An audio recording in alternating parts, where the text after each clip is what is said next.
ప్రేమ నమ్మకం గల యేసు నామములో సుమ్మలు పలుకుతూ నేటి బంగారు పొరగ ధ్యానంలో కొన్ని ఆత్మీయ జీవిత సత్యాలను తెలుసుకుంటూ మరి శిలువ యొక్క ధ్యానాల్ని మరి ప్రత్యేకంగా శిలువ విలువని వివరించుకుంటూ శిలువ నిండా భారాల్ని మనం ధ్యానిస్తూ మరి ఆ శిలువ నుంచి నేర్చుకోదగినటువంటి పాఠాలని మరి ఎంతోమంది భక్తులు వివరంగా చెప్తూ ఉంటారు. వారిలో ఒక విశ్వాస చెప్పిన మాటల్ని మీతో పంచుకోవడానికి ఇష్టపడుతున్నాను. తర్వాత మన నోటితో సువార్త చేయడం కాదు, మన ప్రవర్తన ద్వారా క్రియల ద్వారా మన సువార్త చాటేవారిగా ఉండాలి. We can do good only by being good. మనం మంచిగా ఉండటం వల్ల సుమాత్రికగా ఇతరులు మనని పత్రికలాగా చదివి గమనించే వారిగా ఉంటారని గమనించుకోవాలి. ఆత్మీయత కనపరిచే వాళ్ళే ప్రతిరోజు ఆత్మీయత కనపరిచే భక్తి జీవితాన్ని కనపరిచే వాళ్ళే నిజ క్రైస్తవులు. రహస్యంగా ప్రార్థిస్తే బహిరంగంగా విజయం పొందుతామని ఎప్పుడూ మర్చిపోకూడదు. పాపభీతి, సంఘనీతి, దైవ ప్రీతి మనకు జీవితానికి విజయాన్ని ఇస్తుంది. పాపం అంటే భయం ఉండాలి. సంఘం మరి తప్పు చేయకుండా మనం నిలబడాలి.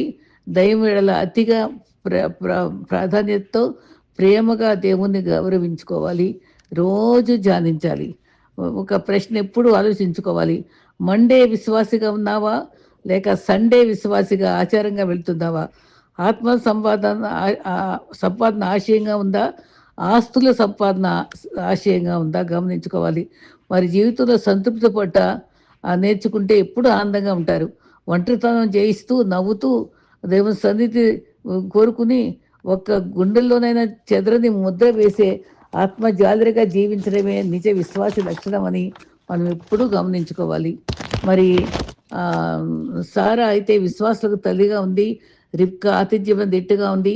ఎస్తేరు తనకై ప్రాణం ప్రజలకి ప్రాణం ఇచ్చింది. మరి ప్రాణం తెగించి స్నేహితులతో కలిసి ప్రార్థించింది. అవసరాలకి మనం ఇతరులతో కలిసి విశ్వాసంతో ప్రార్థించి విజయం సాధించుకోవడం నేర్చుకోవాలి. దైవకృప అందుకున్న హన్నా ఉంది మనకి ఆదర్శంగా. తర్వాత స్త్రీలో ధన్యురాలైన మరియ ఉంది. మరి మరి రూతు అతను ప్రేమించి అతను పోషించి వంశావళిలో చేరింది. దెబొరా న్యాయకత్వం వహించి ఎంతగానో భర్తకు లోబడి మరి బారాకు సహకరించింది. సత్యాన్వేషి శివ దేశపు రాణి, తను ఎంతో దూరం ప్రయాణం చేసి సత్యాన్ని తెలుసుకుంది. మిరియాము మరి పాటలతో ఉజ్జీవింపజేసింది. ఎలిజబెత్ దైవ కటాక్షం పొందింది. మరియా మార్తా క్రీస్తుని అధికంగా ప్రేమించారు. ఇలా దేవుని ఎన్నుకున్న వ్యక్తుల అనేక ఉద్దేశాలతో దేవుడు నిర్మించగా మరి సృష్టికర్త అయిన దేవుడు నిజంగా శరీరధారిగా లోకానికి వచ్చిన మరియతో ఎన్నుకున్నాడు కదా. స్త్రీలు ఎప్పుడు అబలలు కాదు సబలలు కాదు, తబలాలని ఇష్టం వచ్చినట్లు మరి భర్త చేతిలో కొట్టబడే తబలాగా ఉండకూడదు.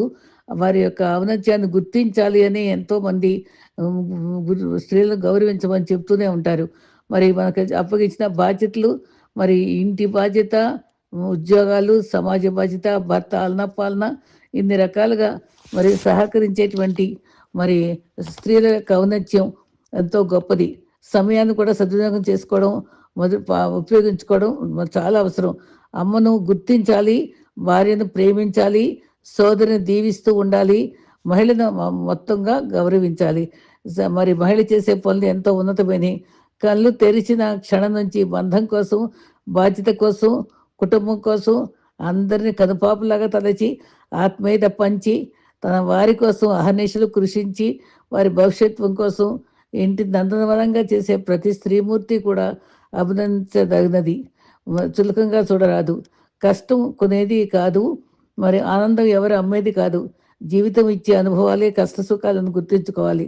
సంస్కారం నేర్పలేని చదువు, సంతోషాన్ని ఇవ్వలేని సంపద, జ్ఞానాన్ని సంపాదించలేని భక్తి, జ్ఞాన అవగాహము ప్రభు నుండి వస్తాయండి. ఈ రకంగా మనల్ని మనుషులను గౌరవిస్తూ, కష్టాలు తట్టుకుంటూ, కోపంలో సహనం చూపిస్తూ, మాట తీరులో మృతత్వం చూపిస్తూ, పేదరికుల నిజాయితీగా ఉంటూ, ఓటమి కృంగిపోకుండా ఉన్న దాంట్లోనే తృప్తిగా ఉండి జీవించడమే మన విశ్వాస యొక్క లక్షణం అని గుర్తుపెట్టుకోవాలి. మరి ఈ రకంగా మరి ప్రభు యొక్క చిత్తంలో మరి సహనం అంటేదట దండించే అధికారం ఉన్నా దండించకపోవడం అంట. ప్రేమ అంటే వదిలిపెట్టే అవకాశం ఉన్నా వదలకపోవడం అట. వ్యక్తిత్వం అంటే చెడగొట్టే పరిస్థితులు ఎన్నున్నా చెడిపోకుండా ఉంటాం. కాబట్టి ప్రేమను వ్యక్తిత్వాన్ని, సహనాన్ని మనం చక్కగా అలవర్చుకోవాలి. ఒంటరిగా వస్తాం, ఒంటరిగా పోతాం. మనం నలుగురిని ప్రేమించి, నలుగురిని సంపాదించుకోవాలి. నవ్వుతూ మరి జీవితాన్ని కొనసాగించాలి. దే మరలా చెప్పున ఆనందించుడి అని ప్రభు చెప్పినట్టు, మరి పౌలు చెప్పినట్లుగా మనం ప్రభునందు ఆనందించడం, సంతోషంగా జీవించడం నేర్చుకుందాం. కష్టాలను కూడా ధైర్యంగా ఎదుర్కొందాం. సంతృప్తి పడటం కూడా నేర్చుకుందాం. అయితే సిలువ విలువను కూడా గ్రహించుకుందాం. సిలువ అంటే నింద, అవమానం అంతేకాదు, సిలువలో లేని సిలువ లేకపోతే విలువ ఏమీ లేదు. మనకి కీలక వాక్యం ఒకటి ఎప్పుడు కూడా సిలువ గురించిన మాట మనం మర్చిపోరాదు. 1 కొరింథీ 1:18 సిలువను గురించిన వార్త నశించబడుచున్న వెరితనం కానీ రక్షించబడుచున్న మనకు దేవుని శక్తి. మరి క్రీస్తు సిలువ ద్వారానే మానవునికి విమోచన లభించిన అనుభవాలు ఎన్నో ఉన్నాయి. ఎందరో భక్తులు ప్రశ్నాత్మకంగా సిలువను గురించి అత్యంత ప్రశస్తమైనదిగా బలియాగం ద్వారా పాపికి విమోచన, మరణము నుంచి శక్తి, సిలువ ద్వారా మరణాన్ని మింగివేసిన క్రీస్తు యొక్క గొప్ప అనుభవాన్ని మనం చెప్పుకుంటున్నాం. సిలువ అనగా విధేయత, సమాధానము, ఆయన శక్తి అని గ్రహిస్తున్నాం. సిలువను గురించి సరైన అవగాహన లేని వారిగా ఉంటున్నామా? సిలువను ద్వారా సైతాన్ శక్తులను మరి జయించి సైతానికి ఓటమునిచ్చి తల చిత్తం కొట్టిన అనుభవాలు కూడా మనకున్నాయి. నమ్మిన వారికి రక్షణ, నమ్మని వారికి శిక్ష, ఇలా లోకాల్లో కూడా రాయబడింది. నమ్మిన మనము, సిలువ చెంత చేరిన మనము ధన్యులము. గల్టీలో సిలువ ఎందు తప్ప మరి దేని ఎందు అతిశయించదని చెప్పాడు. అది పదే పదే వింటున్నాం. 1 కొరింథీ 1:23 మేము సిలువ వేయబడిన క్రీస్తునే ప్రకటించాలి. విశ్వాసులముగా సిలువ చేసిన బలియాగాన్ని ప్రకటించాలి. యూదులకు, గ్రీకులకు, దేశస్థులకు మరి క్రీస్తు దేవుని శక్తి. దేవుని శక్తే కాదు, దేవుని జ్ఞానమై ఉన్నాడు. అది దేవుని శక్తి మనపై ఉన్నది. మనకి శక్తివంతులుగా, జ్ఞానవంతులుగా చేయగలిగింది సిలువ ప్రభావం అని గుర్తుపెట్టుకోవాలి. దేవుని ఆత్మ గల వారికి సిలువ విలువ గ్రహిస్తాం. దేవుని ఆత్మను మనం ఎప్పుడూ కూడా పోగొట్టుకోకూడదు. మనం అప్పుడే సిలువ విలువ గ్రహించగలము. క్రీస్తు 33.5 సంవత్సరాల్లో 30 సంవత్సరాలు తల్లిదండ్రులకు విధేయుడై ఉన్నాడు. 3.5 సంవత్సరాలు అద్భుతమైన సేవ చేశాడు. మరి 2 ఫిలిప్పీ 6లో దాసుని స్వరూపం ధరించి తను రిక్తునిగా చేసుకున్నాడు. ఒక భక్తుడు అంటాడు, ఆయన ఏర్పరచబడిన సేవకుడు, ప్రియ కుమారుడు ఈయన ఆనందిస్తా అన్న సందర్భంలో ప్రియమైన సేవకుడు, అభిషేకించబడిన సేవకుడు, వాక్యమే నీతిని బయలుపరిచే సేవకుడు, విజయం పొందిన సేవకుడు, నిరీక్షణ ఇచ్చే సేవకుడు, నిత్య జీవము సులభ మరణం ద్వారా దీన సేవకుడుగా మన ముందున్నాడు. ఆయన తగ్గించుకొని శిష్యుల పాదాలు కడిగిన ఆయన సేవకుడు, ఆయన గొప్ప రక్షకుడు. యెషయా 53:2 ఆయన స్వరూపము సొగసు లేనివాడిగా, రాజులకు రాజు, ప్రభులకు ప్రభువు తన స్వరూపము మార్చుకుని దీనుడుగా, మరి ఆకారం లేనివాడిగా మన మధ్య నిలిచాడు సిల్వలో. ఆయన చూసి ఆపేక్షించినట్లుగా మనుషుల చేత విసర్జించిన వాడిగా ఉన్నాడని యెషయా 53 అంతా కూడా ఆయన సిలువ మరణాన్ని గురించి వర్ణించడం చూస్తాం. వ్యాధిని అనుభవించిన వాడిగా ఉన్నాడు, మనుషులు చూడనల్లని వాడిగా ఉన్నాడు. మనం ఎన్నిక చేయలేకపోతే కోటి సూర్యకాంతులతో వెలుగొందే క్రీస్తు, ఒక పనివానిగా మన మధ్య జీవించిన క్రీస్తు మన కొరకు తగ్గించుకునేది గమనించుకుని మనం కూడా తగ్గించుకునే దీర్ఘతో జీవించాలని క్రీస్తు మనకు నేర్పిస్తున్నారు. 53 అధ్యాయంలో క్రీస్తు శ్రమలు ఎంత చక్కగా ప్రవచించారు. క్రీస్తు మనకి రిక్తుడయ్యాడు, సిలువకు విలువ కూర్చబడింది. ఎఫెసీ 2:16 చక్కటి మాట ఉంది. సిలువ వలన ద్వేషమును సంహరించి ఇద్దరిని ఏకశరీరులుగా చేసి సమాధానపరచవలనని మనకు సమాధానకారకుడు అయ్యాడు. క్రీస్తు మన సమాధానకర్త అయి ఉన్నాడు. ద్వేషం తీసివేసి సమాధానం కలిగించాడు. సిలువ అనగా సమాధానం అని అర్థం. ఆయనే సమాధానకారకుడు అయ్యాడు.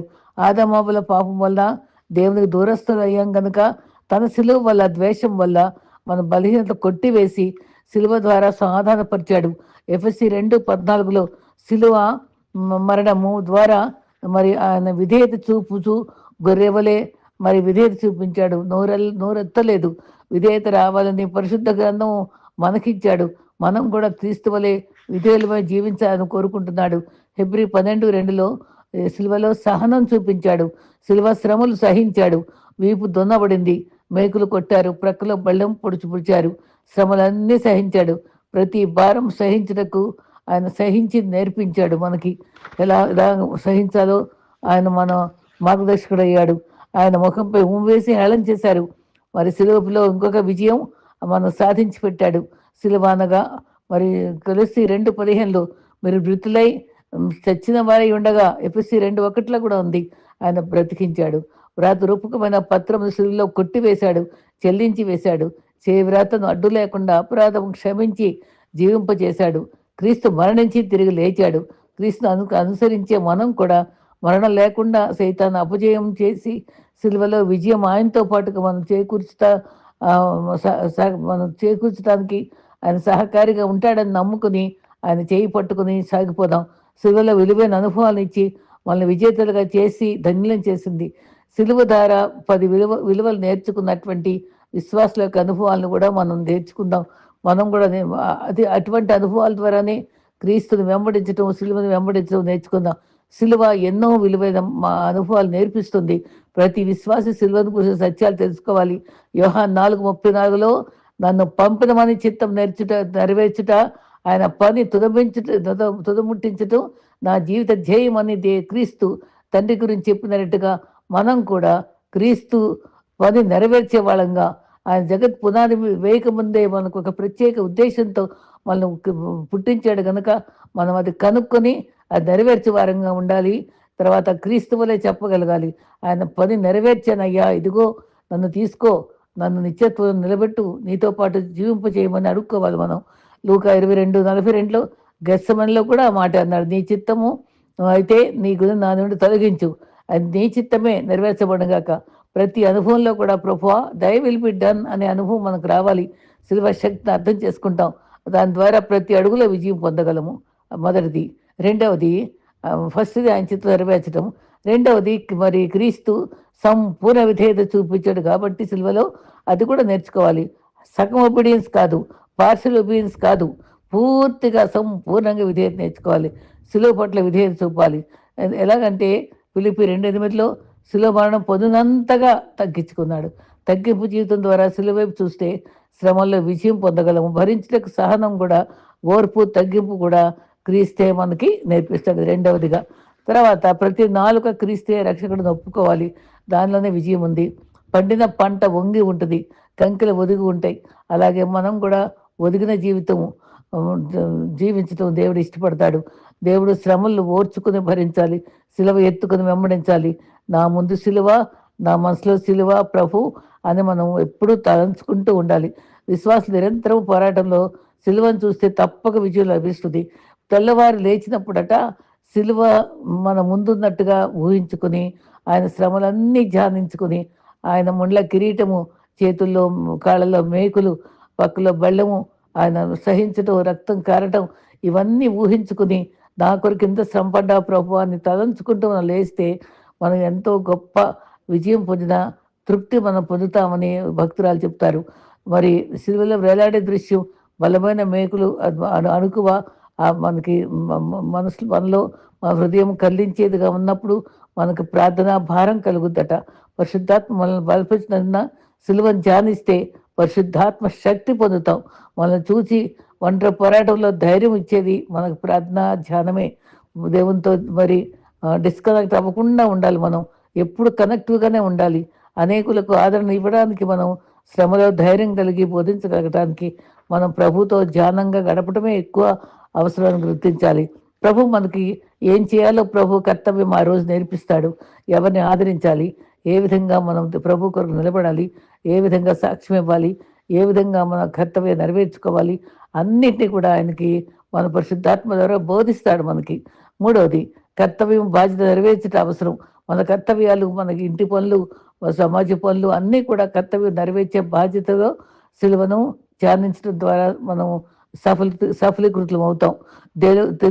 మరి సిలువ యొక్క దర్శనం ద్వారా ఆయన పిలుపును గమనించుకుని మరి మొదలుపెట్టిన పని సగంలో ఆగిపోకూడదు. ఏ తలపెట్టామో అది పూర్తిగా చేయటానికి పూర్తిగా సహకరించుకొని కర్తవ్యం నెరవేర్చే వాళ్ళంగా, ముగించే వాళ్ళంగా నీ పని ముగించుకొని ప్రభు అని అప్పగించాలి. యోహాను 17:3 చేయటకు నువ్వు నాకు ఇచ్చిన పని సంపూర్ణంగా నెరవేర్చి భూమి మీద నిన్ను మహిమపరుస్తున్నానని చెప్పగలగాలి మనం. సామెతలు 16:4లో ప్రతి వ్యక్తి వస్తువు దాని పనికి నియమిస్తాడు. నిన్ను నన్ను ఏదో ఒక పనికి నియమించాడు కాబట్టి అది గమనించుకుని ఆ పని కర్తవ్యం ముగించుకోవాలి.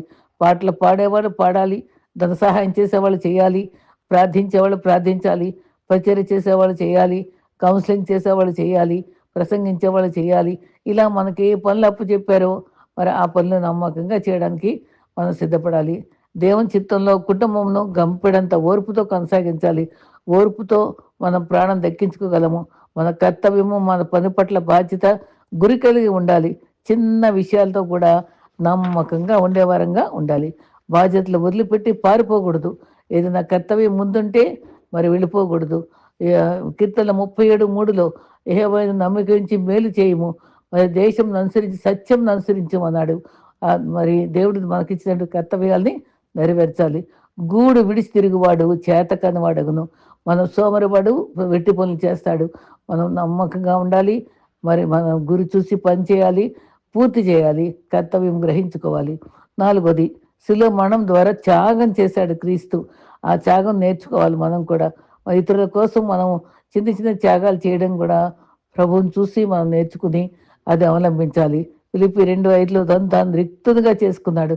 ఆత్మ భారము లేక ఆస్తి సంపాదించేవాడుగా నిష్క్రయిస్తూ ఉండకూడదు కదా.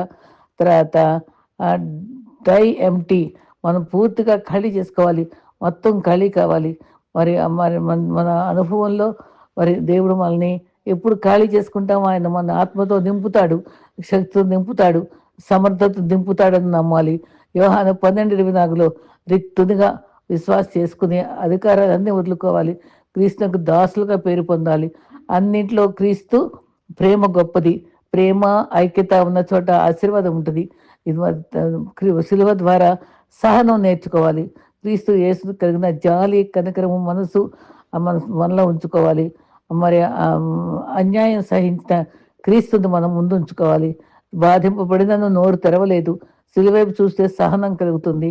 పిలాతు వద్ద కూడా మౌనంగా నిలిచాడు. ఎన్నన్నా చెప్పగలడు, కానీ ఒక్క మాట కూడా పలవకుండా ఎంతగానో సహనం చూపిన క్రీస్తు నుంచి నేర్చుకోవాలి.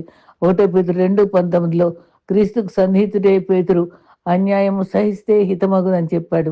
మెలు చేసి ఇక్కడ అనుభవించటానికి పిలువబడ్డామని చెప్పాడు. నిజంగా అందుకే పిలువబడ్డామంటండి. ఎందుకు ఇది అవమానాలను మనం విసుక్కోకూడదు. అది అందుకే పిలువబడ్డామని చెప్పాడు పౌలు. పేతురు కూడా అదే చెప్పాడు.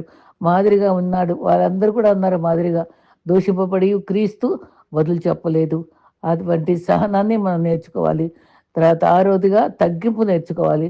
క్రీస్తు శిష్యులు పాదాలు కడిగాడు. మరి అంత చేపలు పట్టే వాళ్ళు ఎంత మురుక్కుంటారండి, కాళ్ళు ఎంత మురుక్కుంటాయి మట్లో తిరిగి.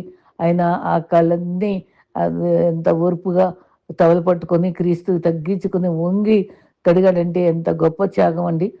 మరి మట్టి పాదాలు కడిగాడు. గ్రేట్ లెసన్ మనకి. పెద్దలను గౌరవించడం, క్రిస్టియన్స్గా తగ్గించుకోవడం, తగ్గింపు ఉన్న చోట దేవుని ఆశీర్వాదం కృమ్మరిస్తాడట. తర్వాత వంశం నిలబెట్టడానికి వచ్చిన కోడలు గౌరవించి అత్త ప్రేమించాలి, కోడలు అత్తను ప్రేమించాలి. వంశం గౌరవం నిలబెట్టుకోవడానికి కుటుంబంలో ఒకరికొకరు సహకరించుకోవాలి. అది లేక ఎన్ని డైవర్స్లు, ఎన్ని బాధలు మనం ఎదుర్కొంటున్నాం, అసహనాల్ని.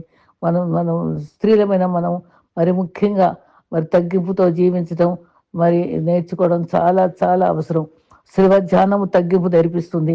సిలువను చూచుకొలది, సిలువను చూచుకొలది శిల సమానమైన మనసు నలిగి కరిగి నీరగుచున్నది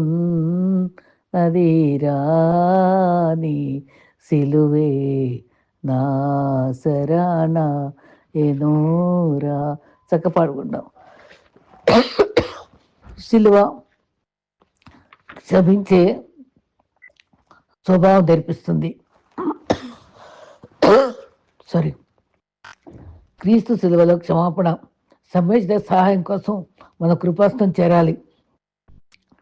క్రీస్తు శత్రువు ఆ యూదాను కూడా ఆఖరి వరకు సహించాడు. మరి చూస్తూనే ఉన్నాడు. ఎంత ద్రోహం చేయబోతున్నాడో కూడా తెలిసి కూడా మరి యూదాను క్షమించి, అబద్ధపడిన పేతురును క్షమించి మరి ఎంత సహనం చూపించాడో, ఎంత క్షమించాడో. సిలువలో దొంగ ఎంతగా ఎంత ప్రేమతో క్షమించాడో ఇవన్నీ మనం గమనించి క్రీస్తు యొక్క స్వభావాన్ని మనం పూర్తిగా గ్రహించుకోవాలి. ఆయన ధ్యానంతో శ్రమలను వేలాడుతున్న క్రీస్తుని చూసి, ఆయన క్షమను చూసి మనం ఎంతైనా నేర్చుకోవాలండి. ఇటువంటి బుద్ధిని నేర్చుకునే వారిగా ఉండాలి. క్రీస్తు ప్రేమను జీవితంగా నేర్చుకోవాలి. అసలు ముందు ప్రేమను నేర్చుకోవాలి. యోహాను 13:1 లోకంలోనున్న తన వారిని ప్రేమించి అంతము వరకు ప్రేమించాడండి. అంత మంచి ప్రేమ చూపించాడు. అది ప్రేమ మనం చూసుకుంటాం. సిలువలో మళ్ళీ దర్శనం పోగొట్టుకోకూడదు. యెషయా 1 ఆయన ఏం చెప్పాడో యెషయా 61 నుంచి 61లో 1-3 వరకు ఎన్ని విలువైన మాటలు ఆయన ప్రభు చెప్పాడు. మత్తయిలో కూడా చెప్పాడండి. దీనిలోకి సువార్త మనం ప్రకటించడానికి, నలిగిన వారిని దృఢపరచడానికి, కన్నీరు తుడవటానికి, చెరలోడానికి విడుదల, దుఃఖంతో ప్రతిగా భూదండ, ఇలా ఇలా దర్శనాన్ని మనం చూసి దాన్ని మనం ప్రభు పేర మనం ఆయన చేసినట్టుగానే మనం చేయాలని మనకు ప్రబోధిస్తున్నాడు. ఆ దశించి వారిని మనం రక్షించే బాధ్యత తీసుకోవాలి. మరి కారణ జన్ములుగా మనం ఉన్నామని గ్రహించి, ప్రతి విశ్వాసి పనుందని గ్రహించి, క్రీస్తు చేసిన పనులు మనం చేసి, ఆయన సహనాన్ని మనం గ్రహించి, త్యాగాన్ని గ్రహించి, ప్రేమను గ్రహించి ఇతరులకు చూపడానికి మనం సిద్ధపడాలి. ప్రభు ప్రార్థనా జీవితం ఇంకా గొప్పది. మొదటి ప్రార్థన 7 మాటల్లో చివరి ప్రార్థన తండ్రి అని చెప్పాడు. ఎంత అప్పగిస్తున్నానని చెప్పాడు. తర్వాత మరి క్రీస్తు తండ్రి అనే సంబోధన ఎంత విలువైనటువంటి సంబోధనగా మనకు మొదటి మాటలో చివరి మాటలో కూడా తండ్రిని ఎంత ప్రేమించాడో మనకు తెలుస్తుంది. మరి ప్రభు కూడా అన్ని సందర్భాల్లో ప్రార్థన చేశాడు. లాజర్ దగ్గర ప్రార్థన చేశాడు. 5 రొట్టెలు చిన్న చేపల దగ్గర ప్రార్థన చేశాడు. మరి ఒకవేళ నీళ్ళ ద్రాక్షారసం చేసినప్పుడు మౌనంగా చేసుంటాడు. హెబ్రీ 5:7లో రోదనముతో కన్నీటితో ప్రార్థనలో యాచనలు చేసి ఆయన అంగీకరించబడ్డాడని కూడా ఉంది. మన హృదయానుసారంగా మన హృదయం అంతటితో ప్రార్థించుతూ ఆయనతో సన్నిహిత జీవితం జీవించటం విశ్వాస కర్తవ్యము. ప్రార్థనాత్మతో జీవించడం మనకు చాలా అవసరం. వాక్యం ద్వారా, ప్రార్థన ద్వారా, సహవాసం ద్వారా, రొట్టె విచ్చడం ద్వారా పాత ఆదిమ క్రైస్తవులు ఎంత దీక్షగా ఉన్నారో అలాగే ఈ దినాల్లో మనం అటువంటి అనుభవం వస్తే మనం కూడా లోకం తలక్రిందులు చేసే విశ్వాసంగా నిలబడి ప్రభు కొరకు జీవించగలిగిన వారమైతే మన తరం అంతా ఆశీర్వదించబడుతుంది. మన బిడ్డలు దీవించబడతారు. ఆయన ఆజ్ఞలను అనుసరించి నడుస్తూ ఆ నిత్యత్వం వరకు మనం సాగిపోవడానికి ప్రభు విలువైన కృప